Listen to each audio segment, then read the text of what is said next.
Hey, what's going on TikTok? The one thing that we've done and I've done is that we prayed the prayer of faith out of James. And the crazy thing about it, it's not like a lot of you have been inconsistent. You've been consistent. And the crazy thing is that we believe that all the promises of God are yes and amen. The promise of God for a person and getting in agreement with healing is yes. But then the crazy thing is that when they don't get it, then we try to make sense and say, hey, well, maybe they weren't believing. I was in agreement. And the crazy part in all of this is that it makes it look like that you have to jump through a spiritual hoop or walk on spiritual eggshells to get anything from God. Because, T.D. Jakes had a sermon called When God Says No.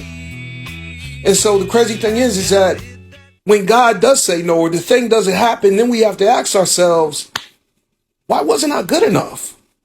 Why wasn't what I gave you good enough? The crazy thing, when you go back in the book of Genesis, that God, he had respect unto Abel's offering, but he didn't respect Cain's. And so Cain was like, yo, why wasn't this good enough? Why wasn't I good enough? And I'm not trying to justify him murdering his brother. That was wrong. But the crazy thing about it is that when we take and we think that we go hard for God and it still don't add up and it still don't line up, then we have to ask ourselves, why wasn't I good enough for God? I know some of you, man, you ain't going to admit it. You'll put it on the devil. You'll put it on something else. But have you really honestly asked yourself, why wasn't this good enough for God? Or why wasn't I good enough for God? Because, we're told in church, come as you are. God takes us as we are.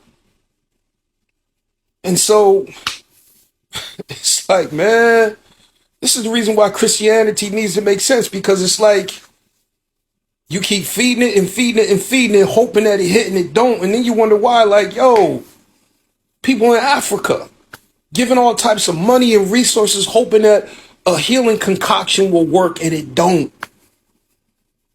But yet they're being told, ooh, give some more. How much giving do you got to do? And then you ask yourself, am I not good for God? And then the crazy thing is that they make everything else look like it's a demon and a devil, but this ain't good enough and I'm not good enough.